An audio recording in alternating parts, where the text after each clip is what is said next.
CM 365, all about Carnatic music.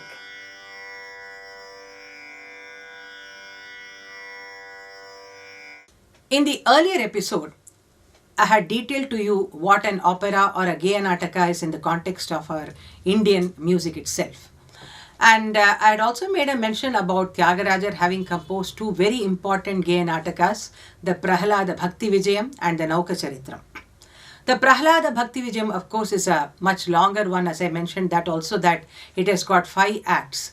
Whereas our Nauka Charithram has got only 1 act and it consists of 5 scenes in that.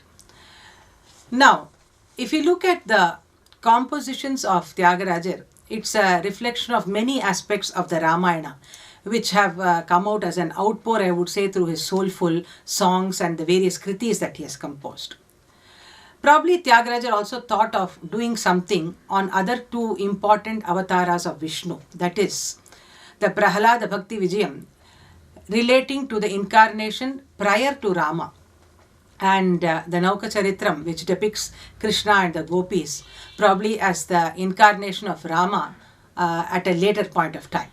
So that way these 2 could be said to complement each other, and there is also a beautiful relationship in terms of the 2 operas itself. Coming to the Bhakti Bhava or whatever rasa that is conveyed, we see that the Prahalada Bhakti Vijayam is entirely about the Bhakti Bhava here. Whereas in the Nauka Charithram, it is more about Shringara Rasa. So where Bhakti, of course, is the ultimate element, but the Shringara Rasa also oozes out so beautifully throughout this opera. So we could say that this is some kind of a Mudhra Bhakti that he has tried to portray through this particular work. And we also know from reading the life history of Tyagaraja that he used to read the Bhagavatam of Potanna Kavi regularly and also do Parayanam. So probably all this had a great influence on him in terms of composing this Geyanataka, Nauka Charithram. Now coming to the basic content, we'll go into the story later. Basic content is that it's very, very captivating, and here we see that the entire thing, the narration of the whole story is done in a very, very interesting manner.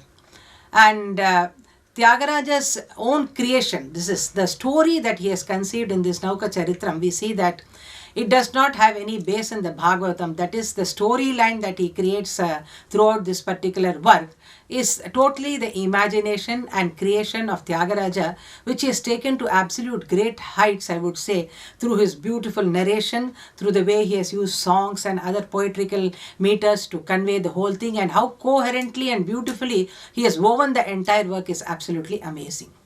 And in this we see that he depicts young Krishna and along with the gopis, and Nauka Charithram is the journey of these gopis and Krishna on a boat. And here another important thing is that we really do not know whether Tyagaraja went on a pilgrimage to the north or not, but whether he went to the northern states or not, we really do not know. But then how he has depicted the entire description of the Yamuna river, how he has described all the gopis, their costumes, the whole Gokulam, the character of the people there, the way the place is, everything, it's absolutely amazing, and the way he has described it is absolutely beautiful, I would say. And probably this also brings to the point that he definitely should have known something about the geography of the place and have an intimate knowledge of the surrounding area. Otherwise, he cannot describe it to the level that he has done through this work. Then, coming to the content, we see that the Phalastuti, that's the only thing which is in Sanskrit, and the entire work, including the songs, the particular poetic and lyrical kind of passages that is used, the storyline, the narration, everything is in Telugu. And in those times, or any time for that matter, Geyanataka, there is a tradition that if you start in a particular ragam, the composition which is in a particular ragam, the same ragam you have to use for the last composition also. Thus here he has used Shuruti as the opening ragam for the composition, Shingarinchu Koni, and after that we see that also in the last composition, the 21st composition also, the same Shuruti ragam has been adopted. Coming to the structure of the Nauka Charithram. What is there in it? We have basically 21 songs as part of this work. Apart from that, we have the poetical metrical forms in Telugu. He has adopted so many of them in an exemplary way, I would say. Like this, he has adopted the 24 Khanda Padyas, 5 Shisha Padyas, 3 Utpala Mala, 5 Champaka Mala, 7 Shardulas, 2 Dvipadas, 1 Utsaha Padya, and also many interesting prose passages. Now, this 21 songs that he has composed, in that we see that 7 are in the proper Kriti format. And the other songs that are there in this are of a very, very simple kind of a nature. And throughout these songs, you see beautiful similes and metaphors adorn all these compositions. And based on the story, the story is about, the first half is a very happy kind of a scenario. The second half is very serene, and it kinds of, is absorbed in shoka. So the first half, where there is so much of happiness, all that is depicted very appropriately with the kind of ragas which would suit them best.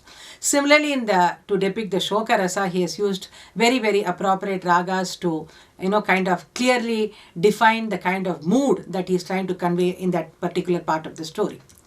Now, you may also be curious to know what are the ragas that he has used through these 21 compositions. In this 21 compositions that he has done in this Nauka Charithram, he has adopted 13 ragas, that is Panturali, Yedukula Kambodi, Saurashtram, Saranga, Bhairavi, Punnagavarali, Saveri, Karnataka Kapi, Devagandhari, Ghanta, Varali, and Mohana. And most importantly here, though we see that it's a story of the Krishna and the gopis, there is a very, very profound message that Tyagaraja has tried to convey through this Nauka Charithram. That is, when the Jivatma actually becomes proud, it starts moving away from the Paramatma. That is, it actually does not able to connect to the Paramatma, and it starts moving far away. Now, at such a stage when the Jivatma is actually so proud, in order to humble it, the Paramatma actually tries various means and methods to correct it. And after that, what happens is that because of this, the Jivatma actually realizes its mistake and surrenders completely unto the Paramatma. And of course is very happy because of the fact that the Jivatma realizes its folly or its mistake and finally completely surrenders unto the Paramatma. Now, the whole story of the Nauka Charithram also, though we see there are gopis and Krishna and all these characters happening here, the ultimate thing is this wonderful, beautiful message that he has conveyed to all of us, that one must shed all ego, one must shed one's pride in order to actually attain that Paramatma, that level of complete surrender that we have to attain. For that, the Jivatma has to be devoid of all egos, pride, and other things. And this is indeed a profound message that is conveyed. But nevertheless, it has been conveyed in such a very interesting manner. The story, when you read through it and when you sing these songs, it is very kind of, that the mood is created here. But nevertheless, there is a beautiful and profound message for all of us that he has conveyed through the Nauka Charithram. CM 365, all about Carnatic music.